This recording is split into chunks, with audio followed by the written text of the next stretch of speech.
Everyone, welcome to today's Society of Evidence-Based Policing conference. Thank you all very much for coming along.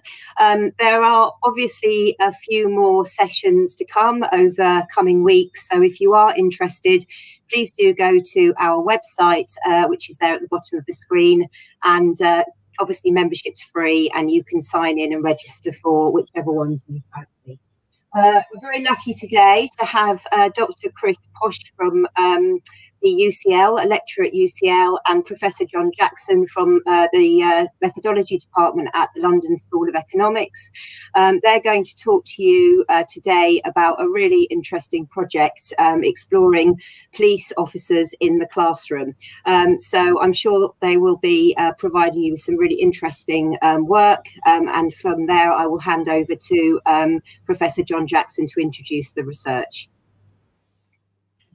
Hello, so welcome everyone. I'm going to do just a very brief introduction. I'm going to talk about the study objectives, the theoretical background, and then I'm going to pass over to Chris with the findings. I'm not going to use slides, so it's just a quick kind of run through on what the motivation of the study was and what the theoretical background was.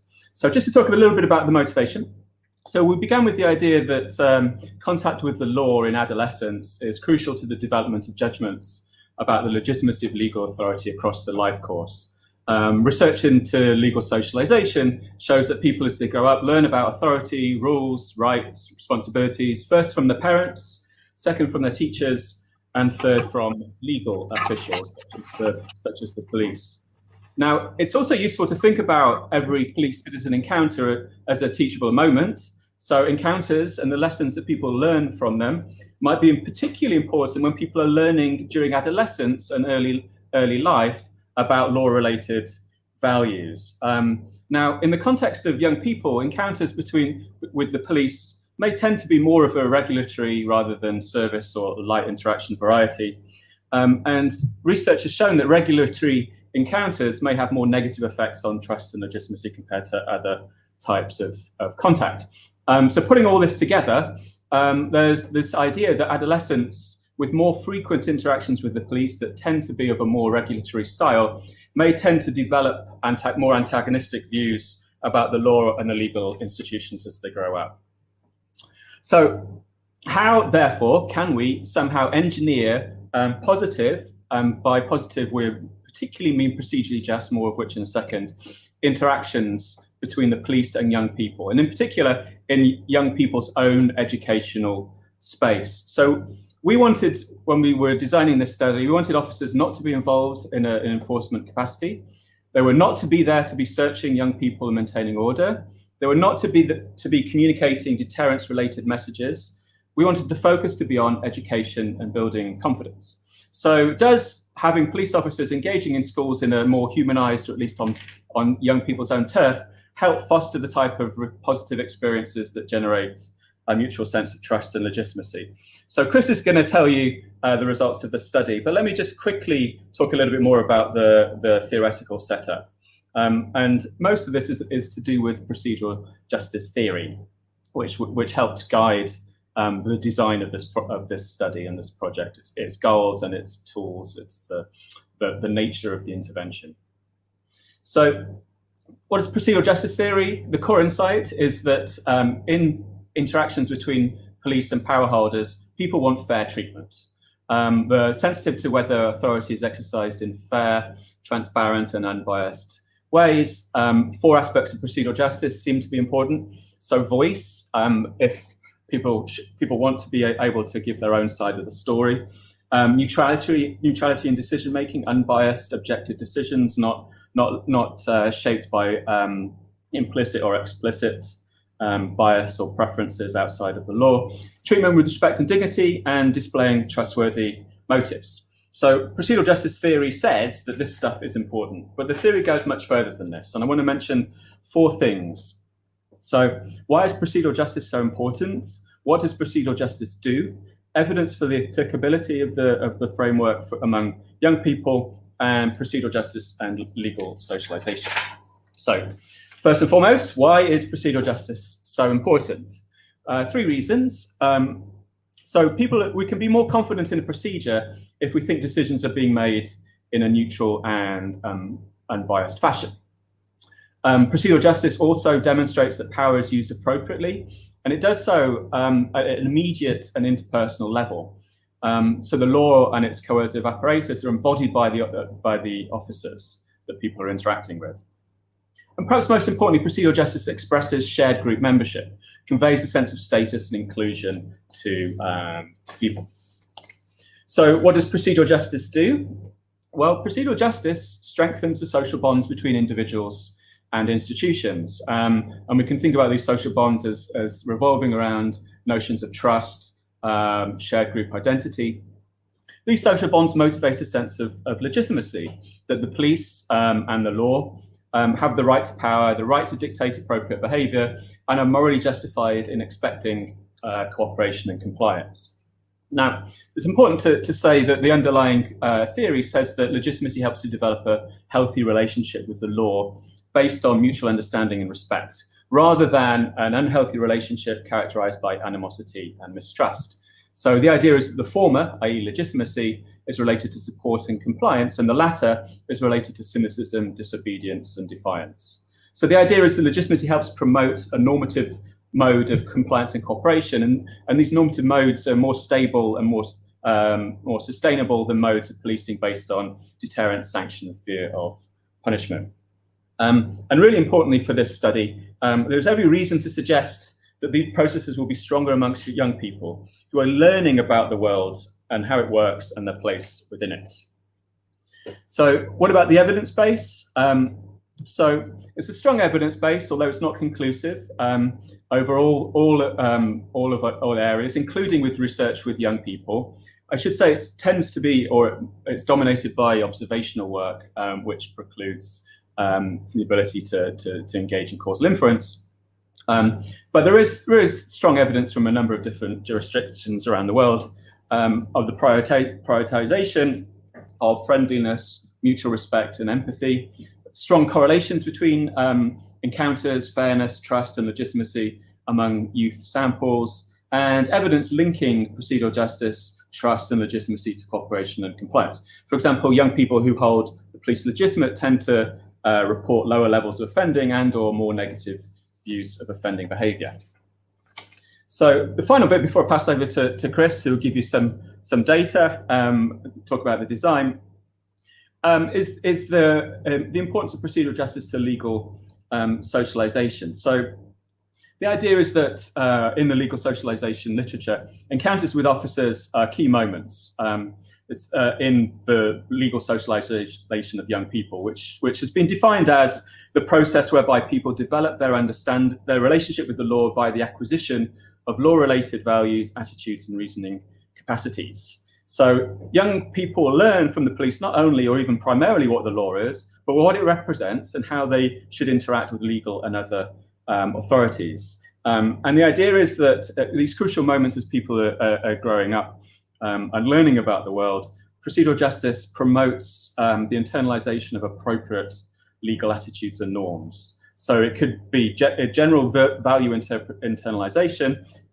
For instance, you should treat others fairly. And it could be the appropriateness of relations with institutions. So a sense of reciprocity. They do right by you, so you should do right by them. And this is kind of instilled by the values of fair process, which people see embodied in how they interact with police officers. Okay, so I'll stop there and pass you over to Chris, who is the mover and shaker of this project. Hi, everybody. I'm Krisz Pósch. Thank you for being here, and thank you for John for this excellent introduction. I will share with you my presentation now. Just a second. It worked 2 minutes ago, so it should work now. Okay. So I will focus on the main findings from our research, and I would like to also emphasize that this research has been published. So if you want to learn more about this, there's a published report which came out 2 months ago in February. So if you're interested in more details about this, then you can read that report. But I will summarize the main findings of this Police in the Classroom project, how it developed, and so on. So again, this presentation will summarize the report that we published a couple of months ago. I will discuss the robustness of the research design and what were the different steps that we took and why we did that, because I think that because we are focused on an evidence-based policing, if you would like to pursue something, a research project which is similar to ours, then it would make sense to discuss the design steps and why we decided to include certain steps, not to include others, and so on. I will also focus on the findings, including the short-term effects of the interventions that we designed, the variability of the effects, so whether the effects were different depending on for the different subpopulations in the study, and also long-term effects, because we had the chance to also measure long-term effects. And finally, I will focus on discussion, some limitations of the study, and some future directions. So what are the unanswered questions that arose after we finished this study? So the first question is, how did we do it? And John has mentioned is that what we wanted to achieve was causal inference. Causal inference is very, very important, because if you only look at observational data, you cannot really argue that any kind of intervention that was designed to cause some kind of effect was causal, and should you want to repeat it, whether it would produce similar results. So what we try to do is some kind of experiment, because with an experiment we can achieve this kind of causal inference. But the key for experimentation is random assignment. The idea is that you could be assigned to either of the conditions, and due to this random assignment, we can make an inference that had you been assigned to another condition, you would have produced certain results. The difficulty with this is because we did a school project. The big question is, on which level should we do this randomization? The individual, the class, or the school level? Ideally, we would have loved to do it on the individual level, because this is which can actually guarantee that if you can randomly assign each individual to either of the study conditions, then we would have the random assignment that we are after. The difficulty with this is that it's very, very difficult to attain. So it's difficult to say that within each classroom you should randomly assign certain, within each school and within each classroom you should randomly assign certain students to one or the other condition.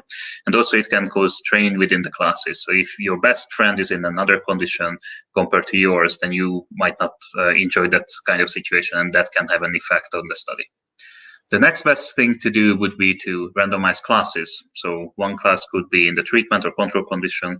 The difficulty with this is that there is a potential failure of implementation here as well, because for this random assignment to happen, we would need to ask teachers, and the teachers could say that I would like a certain class to receive one of the treatments. So they wouldn't do this randomly, but they might have some kind of agenda in mind that for some reason they would want certain classes to be in the treatment or control condition.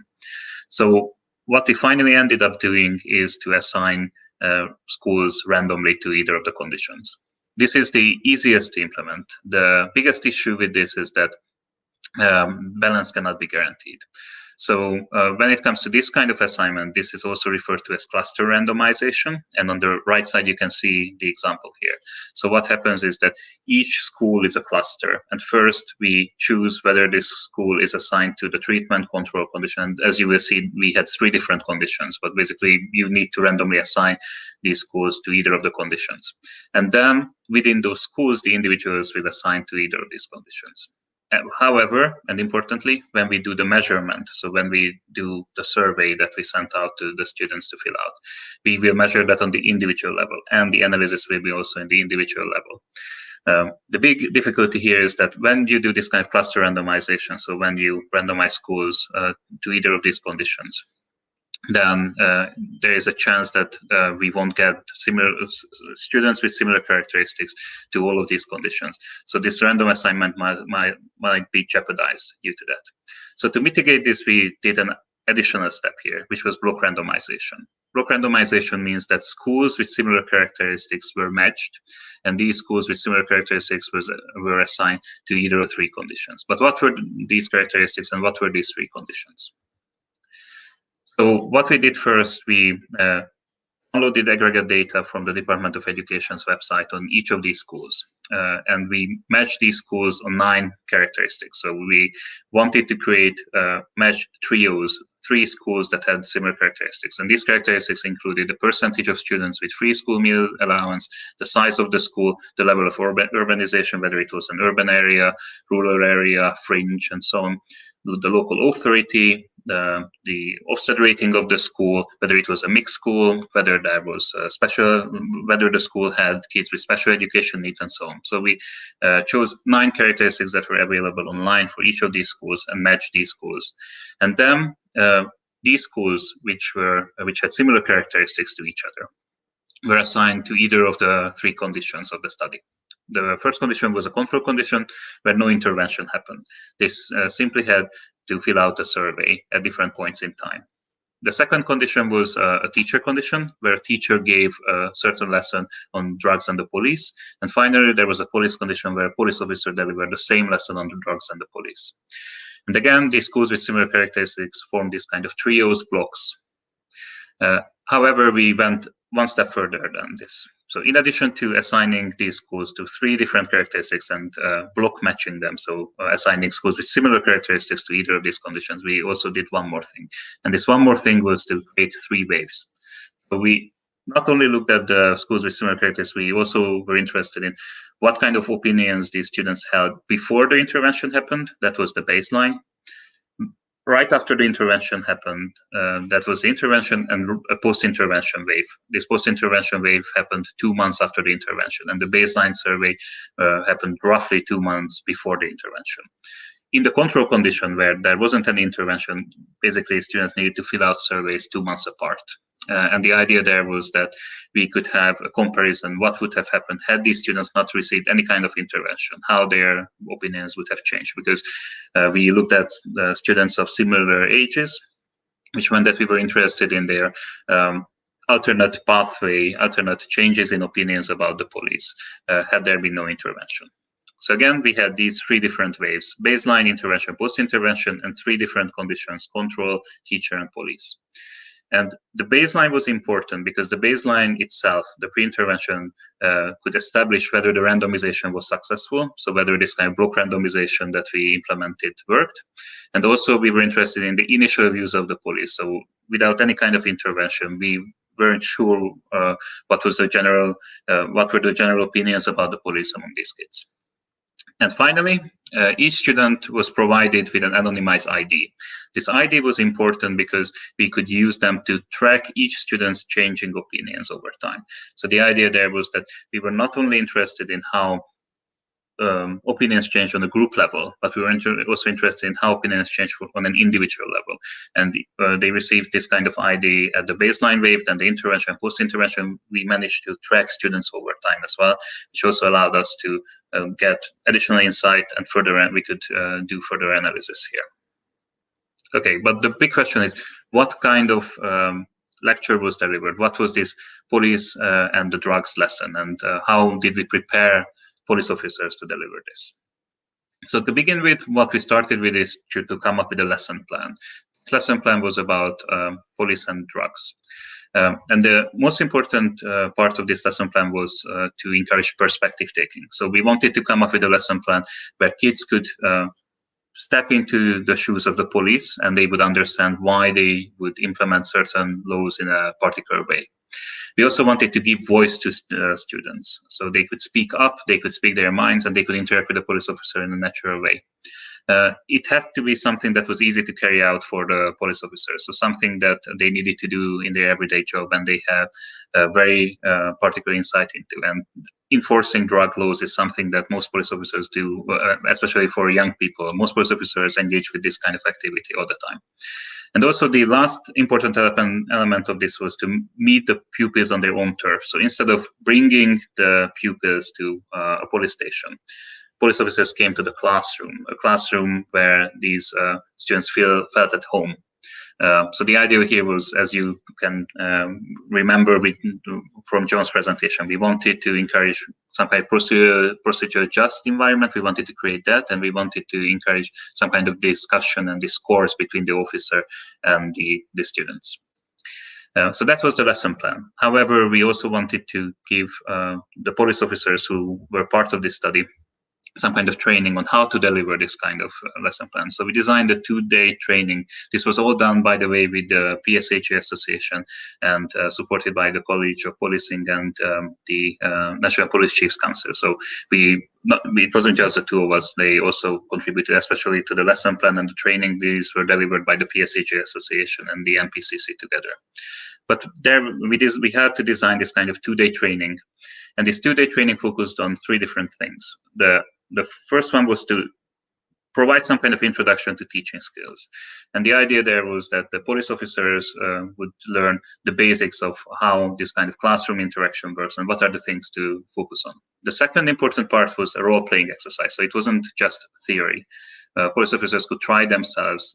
They would step into the shoes of the teachers, and they would present the lesson plan to the other police officers present. Then they would switch roles, and other police officers would act as teachers and deliver the lesson to the other police officers present. So basically, they had a chance to practice this and get direct feedback in a friendly environment. And third, the examples during this training was full of procedure-just policing examples, such as how to carry out a stop and search activity in a procedure-just way. And also the idea of procedure justice, so how to implement these kind of interventions in a fair and transparent and neutral way, the things that John discussed earlier.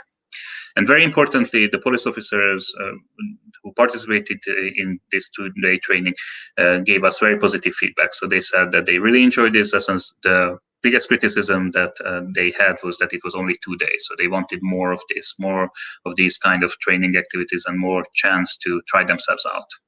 So this was the lesson plan and the training. The next question is, what did we measure in this study? So at each point during the baseline, intervention, post-intervention survey, post-intervention occasions, we gave the students a survey. This was an online survey which they needed to fill out in a computer room or on a laptop or on a tablet. And we asked several different questions. This is not a full list, but these are the things that we mainly focus on in this particular presentation. So we measured the perception of procedure justice of the police with questions such as whether the police in general explain their decisions and actions when it comes to young people. We also measure police legitimacy with items such as whether the police generally have the same sense of right and wrong as I do. We also measured cooperation with the police, so whether they would be willing to cooperate with the police in the future, such as whether they would be willing to call the police to report a crime they had witnessed.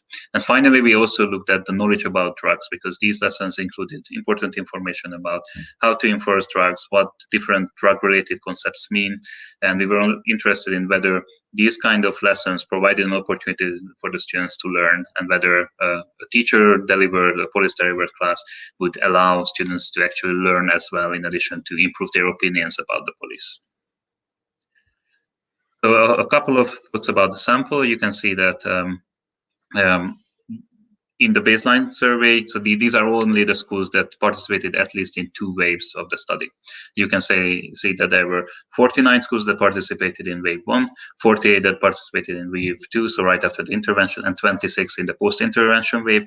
Unfortunately, our study was interrupted by the pandemic, so we wanted to go even bigger than this, and we wanted to have more post-intervention data. But due to the onset of the pandemic, we started this in November, and by the time we arrived to March, we didn't have much chance to get post-intervention data, but still we had 26 schools, and you can see that there were 3 main areas. We started with Sussex and West Midlands, where we had most of the data from, and we had other regions such as Avon and Somerset, London, and so on. But again, due to the pandemic, we couldn't get much data out of those regions. So most of the data are from Sussex and West Midlands, and roughly from up to 50 schools, depending on the different waves. Very briefly, I would like to mention how we analyze the data. If you don't have a background in statistics, or if you don't have a background in data analysis, absolutely fine. I just wanted to give you an idea of what we did. Then I will focus on the main findings without any kind of statistical mumbo-jumbo or statistical wizardry there.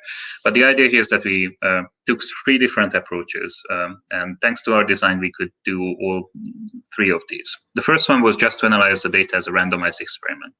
This was using a traditional regression framework. So if you randomly assign participants to 3 different conditions, you can just simply run regression analysis and get certain kind of results. But we weren't satisfied with that because we had this kind of block randomization in place. So we could decide to only focus on the schools that were actually block randomized. So schools with similar characteristics. So we could analyze schools which were similar to each other and compare apples to apples instead of apples to oranges, which might have been a possibility with the traditional randomized experiment framework. Here we used some more advanced analytical techniques such as regression with cluster error robust standard errors, where we considered the errors that were within the blocks and between the blocks themselves. Random intercept model, some kind of multi-level modeling, and we also matched the data to look at, in addition to the block randomization where the schools were matched to each other, we will also match individuals to each other and did the analysis that way. And finally, there was also a longitudinal element to this. So if you remember, we gave random IDs to each of the students so we could track how their opinion changed over time. So here we could do pre-post comparisons, so how their opinions changed previous to the intervention, right to the intervention right afterwards. We use differences approaches, match differences approaches, where we match the students and then carried out differences, which is a causal inference technique. And we also use two-way fixed effects, which is again some kind of longitudinal analysis technique that can be used to derive causal estimates. So these were the different analytical techniques that we used. And now I will turn to the results. So what were the results here? So first, we looked at the impact of the intervention. And you can see on the left side of this table the different constructs that we looked at. So it was procedural justice, police legitimacy, cooperation with the police, and knowledge about drugs. We focused on 2 different types here. One was whether the students understood what intent to supply meant, and the second one was whether they understood what stop and search meant. So what kind of stop and search behavior should the police pursue when it comes to drugs. And the most important part here, and on the top side, you can see the different approaches that I've just described. So it was the traditional RCT approach, a traditional randomized control trial approach, the traditional randomized control trial approach, where we could establish that at the baseline, these schools were similar to each other. There was a block randomized trial approach and the longitudinal approach. And what you can see here is that we found consistent results for 2 of these 5 different constructs. We found consistently that procedural justice, that the intervention, so a police officer being in the classroom delivering a lesson on drugs and the police, had a positive impact on procedural justice and on knowledge about the drugs. So what intent to supply means in this particular case. For police legitimacy and cooperation with the police, the evidence were more mixed depending on the approach we use. Either we found some kind of effect or not. But the idea is that for procedural justice and knowledge of the drugs, having a police officer in the classroom improves students' opinion and also help them learn, compared to both the control and the teacher condition. So police officers outperform teachers when it came to boosting people's trust in the police and also boosting their knowledge about drugs. Second one that we looked at is whether it had a different impact on different subpopulations. And we looked at several different characteristics such as gender, ethnicity of the respondent, diversity of the respondent's neighborhood, and previous contact with the police. The important part here is that we were interested in whether this kind of intervention worked for certain students better compared to other students.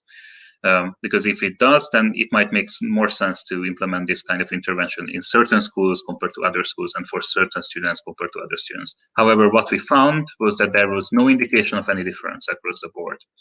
The intervention had a very similar positive impact regardless of pupil's background, which means that should you want to scale this up, there is a high chance that it would work for all kinds of students, which is very important. It doesn't matter whether you are male, female, whether you are from ethnic minority or not, whether you come from a diverse neighborhood or not, whether you've met a police officer earlier or not, you would have similar benefits out of this program. And finally, we also looked at the long-term effects of the intervention. And what we found is that when it came to procedural justice and knowledge about the drugs, the effects were persistent. So it meant that what we found for the intervention wave not only persisted right after the intervention was delivered, but also 2 months afterwards, which indicates that there is some kind of long-term impact just after a single encounter with a police officer in the classroom. So to discuss these results, what we found is that the intervention increased the pupils' confidence in the police and helped them learn new concepts about drugs with lasting impact 2 months afterwards. The magnitude of this effect was the same regardless of the pupil's background, which is again very important if you want to scale up any kind of similar implementation of this.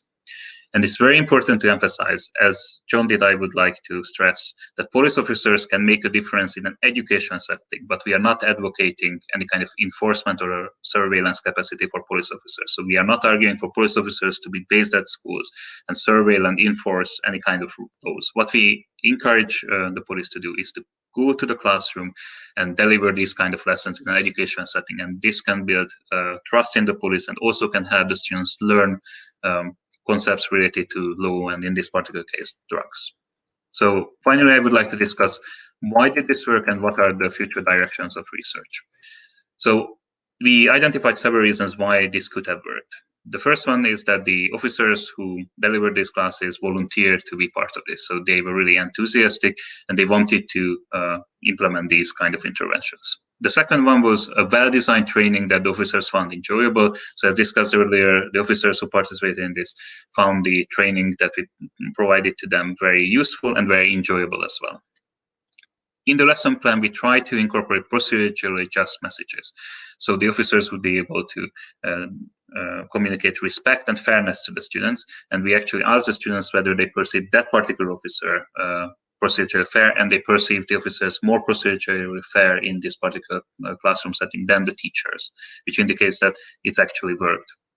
We also wanted to give the officers some kind of authenticity and authority brought by the topic, because police officers have a great insight into this. They could deliver this authentically, and they didn't need to say anything that they didn't want to say. And finally, the last element was meeting pupils on their own turf, so going into the classroom instead of bringing the students out of the classroom setting and taking them somewhere else. Finally, some remaining questions. Although we could identify this kind of impact on the attitudes of kids, we couldn't measure any kind of behavioral outcomes, so whether they change the way they encounter police officers in the future, whether they are more or less likely to use drugs and so on. We can only speak to the representativity of the results when it comes to Sussex and West Midlands, as we couldn't include more regions due to the pandemic. But for those two regions, the results are representative. For the other regions, it's still a big question how it would have played out. We also don't know we don't have enough information about the length of the impact of the intervention. We know that it worked 2 months afterwards, but we don't know how long it will work, how long it will persist over time. The big question is the appropriate number of visits, so this kind of dosage. How many times a police officer should visit each school so we could reach the maximum impact? We don't have any information. These are from only a single visit. We also don't know the ideal age of the intervention. Most students who participated in this were between 13 and 16 years old, which means that we don't know whether younger or older students would benefit more from a similar kind of intervention. And we also don't know what other topics would work. We know that police and the drugs, this particular lesson worked, but we're not quite sure what other kind of topics would work in the future. Thank you for your kind attention. We are happy to answer any of the questions that you might have. Thanks again.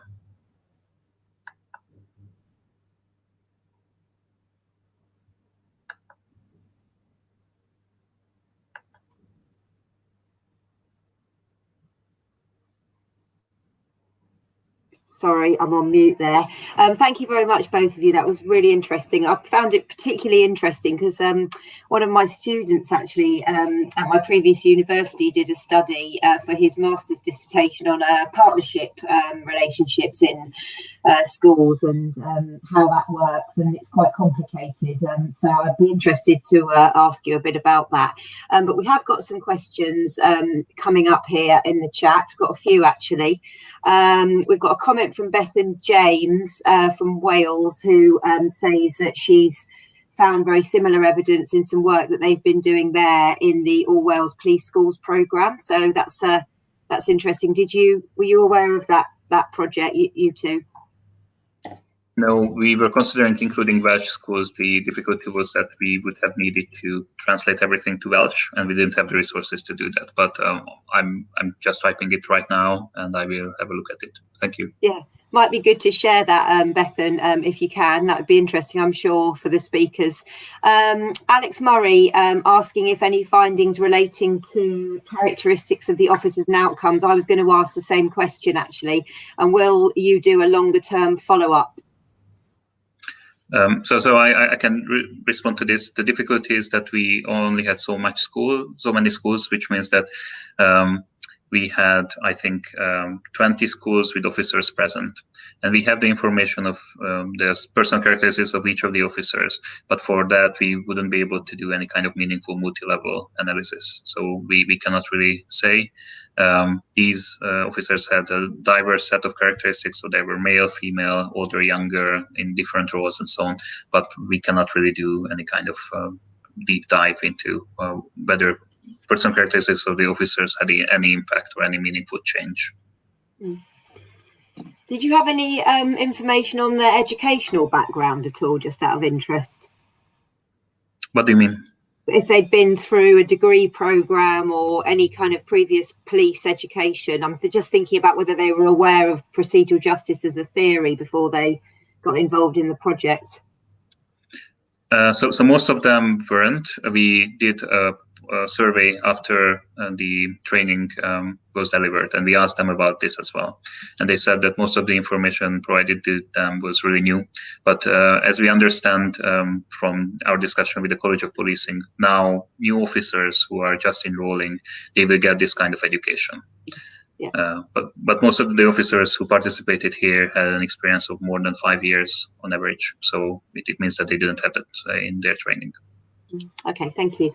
Another question here. What do you think is the most important matter that we have in consideration in conclusion?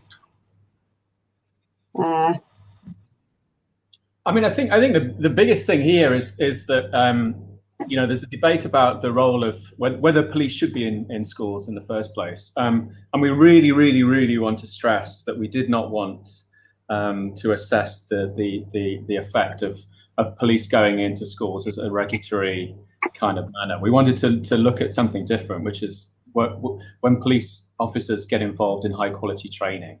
So it's a very different kind of interaction. So I think what the biggest take home from in terms of the study is that you know, let's look at this this way in which the police can get engaged with the schools in a way that is antithetical to the kind of stereotypical kind of image that we have of police officers in schools in America.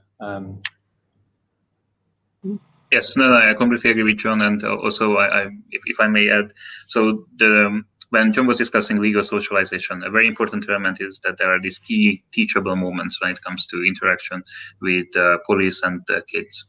And the difficulty is that there are two different curriculums. One is the formal curriculum provided by the schools, which tells kids that actually you should trust the law, you should trust the police, you should rely on them. However, there is a so-called informal curriculum that students encounter. Some of the students encounter police officers, and these encounters are often not necessarily pleasant. And the idea here is to integrate interactions with the police, make it part of their formal curriculum within the classroom. And these are engineered encounters with police officers, and this could kind of balance out those kind of informal encounters, informal curriculum with the police officers, so they could encounter police officers in a safe setting and understand that they can actually trust them. And we hope that it will actually improve their opinions over time. And what we could see is that even when they encounter police officers before, the effect of this intervention was very similar. So even if you had previous encounters with the police, your boost in the confidence of the police that this intervention provided didn't change, which I think is very, very important. So Bethan again from Wales says, are you planning on continuing this study with younger children? I mean, I think the priority needs to be, or in our opinion, at least I'll talk for both of us, Chris can tell me if I'm wrong, is to try to replicate the study in different areas. You know, a lot of the schools were in Sussex. Ideally, we'd like to have schools in big, you know, more schools in big metropolitan areas like London and Manchester and Birmingham, with greater levels of diversity. Whether it's with younger children, that would be interesting, definitely to look at. But I think for me, the priority would be to say, all right, this seemed to work at this moment in time in some schools in Sussex, and, West Midlands as well. But, what happens if we were to do this in more deprived, big urban areas?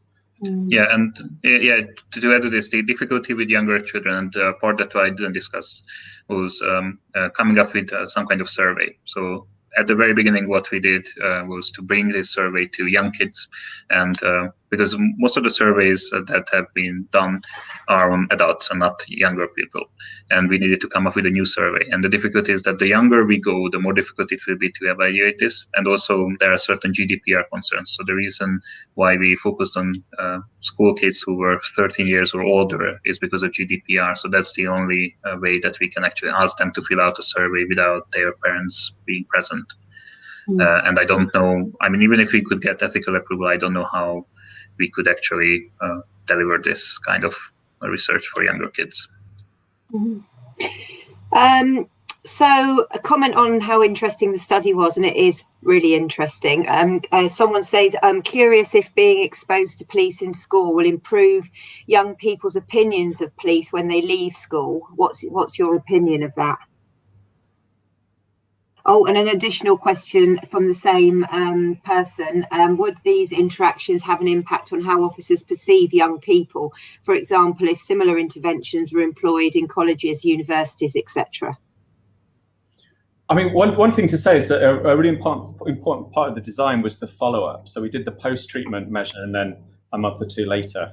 I think this is a key thing, a kind of like the dosage effect, how long these things are, how often should they be if we're going to try to encourage kind of long-term positive effects as kids come out of school. I mean, there is some kind of indicative evidence of an effect that doesn't disappear instantly, right? Which is good, but we absolutely need more data on this. I don't know what Chris has got to say. Yeah, no, I completely agree. And to the other point, when it comes to the effects on police officers, so police officers, what we did, we actually asked teachers and police officers to gauge because both teachers and police officers received these surveys after they delivered the intervention. And we asked them to gauge the kids' opinions about the police in that particular area. And what we found is that the police officers had a much better understanding of how kids feel about them than teachers. So there was a much stronger correlation when it came to police officers. So they have a very good insight. And the other thing is that police officers enjoyed delivering these lessons. They felt competent and they wanted to do more. So that's a very positive thing. Many of them actually said that this was a new thing. They've never done this before, and they would like to keep doing it. So I think that this was something that was not only good for the kids, but was also enjoyable for the police. Which is, when it comes to these interventions, it's always good to hear. Actually, I'm just on that, Chand. If you're interested, I know there was a project in London a few years ago now. Actually, it was published in 2009, looking at perceptions of young people who had experience with police in schools and how that perception could change if they had a different interaction with a different police officer outside of that environment. It's quite interesting how the differences in terms of their perceptions of different types of officers. Really interesting study. I'm happy to send that to you if you're interested. Alex Murray again, the DARE project found a backfire in school drug teaching. Why is this different? Good question. Yes, that's an excellent question, and we had this question in another session when we were presenting about this. There are two issues, I think, with the DARE project. One is that I think that the curriculum that they are delivering is very outdated, and it doesn't focus on the necessary learning outcomes that we should focus on when it comes to teaching about drugs. And then the other issue is that when it comes to teacher delivering the same lesson, and we looked at this because we were interested in whether actually the police need to be present. And what we found is that the short-term effect of a teacher delivering the lesson was actually negative compared to even the control condition. When it came to the long-term effect, that dissipated completely. So what we found is that long-term, the control and teacher condition went back to the same level. However, still the police delivery had the only measurable positive impact. So the conclusion in my mind is that if you incorporate this to their regular mundane curriculum, then it simply doesn't seem to work. When it's given by someone, an authority figure who can actually represent that kind of organization, so a police officer, then there is a measurable impact, which is a positive impact. And again, when it came to the teacher delivering this lesson, it had a negative impact at first and then no impact on the long run. So I think that's also an important finding of our study. Would you agree that the key here is the procedural, having that knowledge as just foundation, and the subject engaged could differ as long as not enforcement, etc. So discussing bullying and safety in public spaces, etc. Yeah, we hope so. We are now in discussion with PSHE what are the other kind of classes that we would like to include here. Bullying was not one of them, but knife crime is a prime candidate, especially in urban centers, because we would like to go, as John mentioned, we would like to go into urban centers. So that's a very prevalent topic there. Also, domestic violence is another thing that we were considering including here. But we are currently discussing what are the things that are acceptable for schools and what are the things that can actually be delivered by police officers. So we are in discussion with them, and we hope to be able to develop new lesson plans over the summer. I'm just thinking in the context of the new focus on the police setting up violence reduction units and that kind of desire for early intervention. You know, the findings that you're having are really promising in terms of that kind of work as well. Yes, I mean, the big question when it comes to violence reduction units is that even though they have a very good reputation, if you go on, there's an excellent website, What Works for Crime Reduction, and you look at the different approaches that can be and strategies that can be employed. Violence reduction units are not one of them because they are not well studied. And the big question is whether this can actually have behavioral impact, and we don't know yet. But that's the other thing we would like to include in our next study. So we are interested in not only delivering these studies, but we look at whether this kind of intervention had any impact on the behaviors of the kids. So basically, we are in discussion with schools whether they could provide any kind of behavioral data, not on the individual, but on the class level. So interested in what kind of behavioral outcomes are there the year before and the year after. And we would like to do that because on the individual level, we just cannot get that kind of information. Yeah, thank you. What are the legal and ethical issues relating to the research study? I mean, one big obvious ethical issue is how we've been framing this. Can we engineer positive experiences between, mutual trust between police officers and citizens? And there's massive ethical issues about this idea of engineering.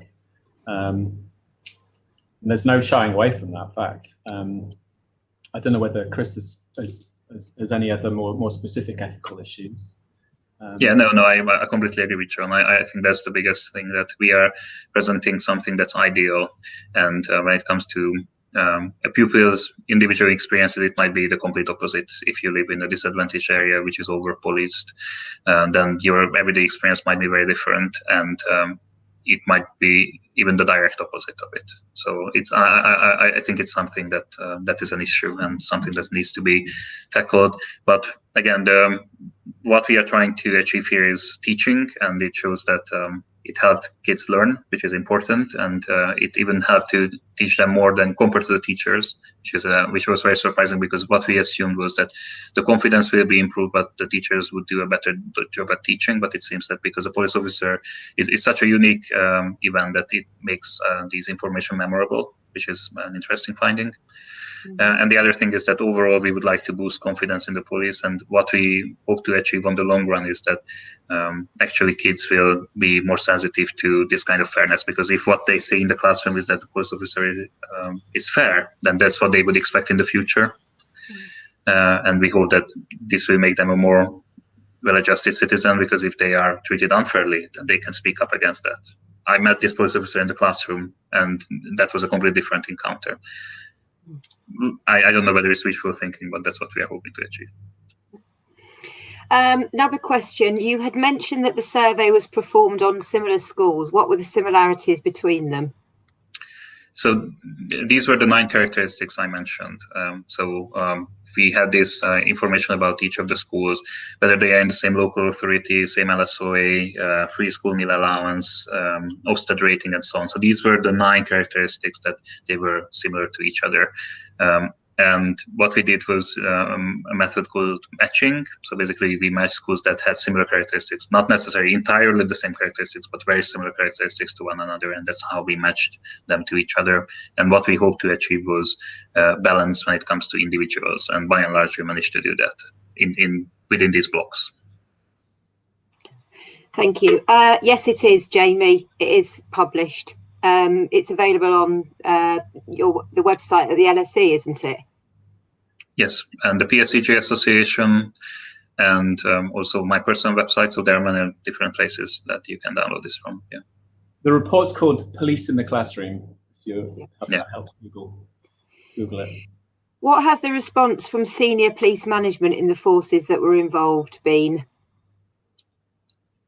They were very pleased, because the results were positive and what they expected. And I think what is the most important element is that when it comes to the National Police Chiefs Council and the College of Policing, they would like to keep supporting this project. So they would like to go ahead and in the future continue with the research, but also continue with the training of the officers, because I think that's the important part, to actually train officers so they could deliver similar kind of interventions. The big interruption and the big question is the pandemic, because due to this, everything is on hold, and kids will need to catch up with a lot of learning. So we will see how responsive schools will be to this.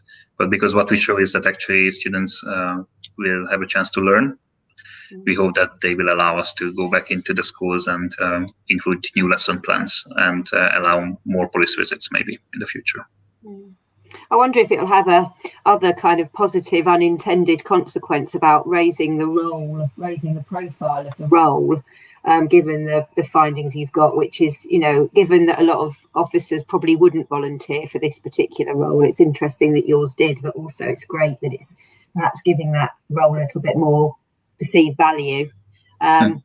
So from Viv, if participants experienced a negative interaction with police after the intervention, would the increased legitimacy remain, or would it be back to square one? I mean, it'd be fantastic to study that. Sorry, Chris, you go on.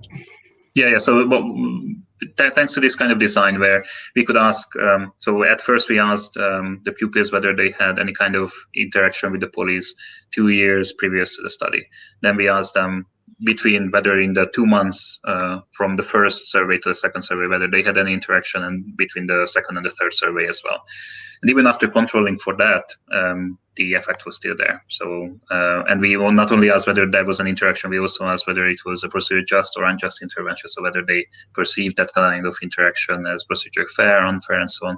But it didn't dent the impact of the intervention, which I think is something that's positive. But we are talking about a 4 months interval. So it's not a large interval, and we hope to be able to look at a bigger length, as John has mentioned. So we will see.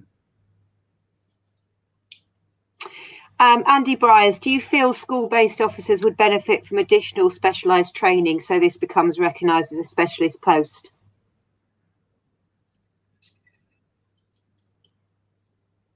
Chris, do you have it?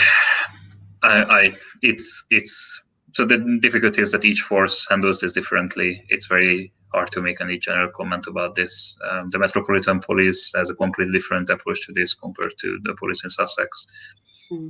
It's difficult to say, I think, from an institutional point of view. What do you think, John?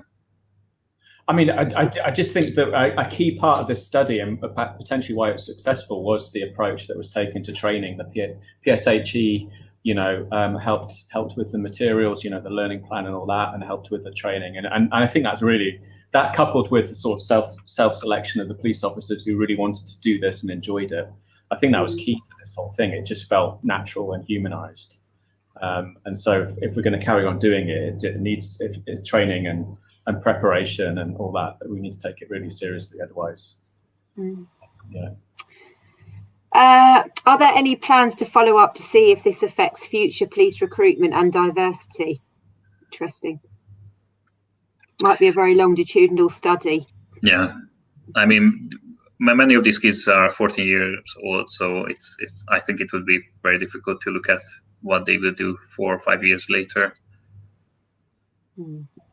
I mean, a really interesting thing, if we're talking about diversity, a really interesting thing would be, you know, the skin tone, the race and ethnicity of officers who go into certain schools, you know, to see whether that kind of operates as a kind of role model.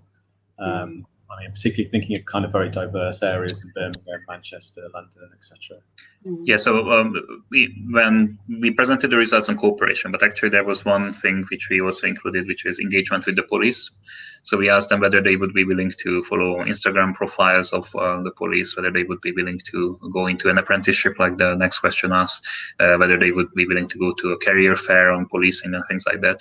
And again, there was positive finding, but it was similar to cooperation, so it wasn't across the board. It depended on the approach, but there was some positive effect on that as well.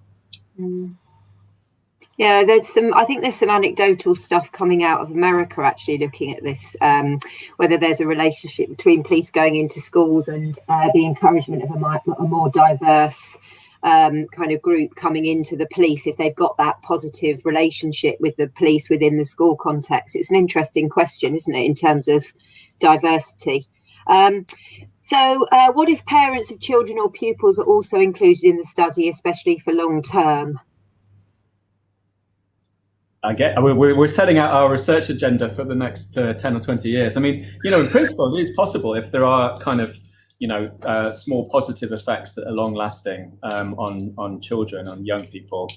This can kind of, you know, bleed into the attitudes towards parents. It's certainly kind of plausible. Potentially sort of have a small positive impact on parents who may have different opinions about the police. I don't know what Chris thinks. Yeah. I mean, there are several studies on this, especially focused on mothers, whether mothers' opinions are inherited by their children, inherited, so to speak, so whether they have any influence on their children's opinions. And especially in the US, there's a measurable impact. Yeah, I mean, this would be a whole bigger and other study.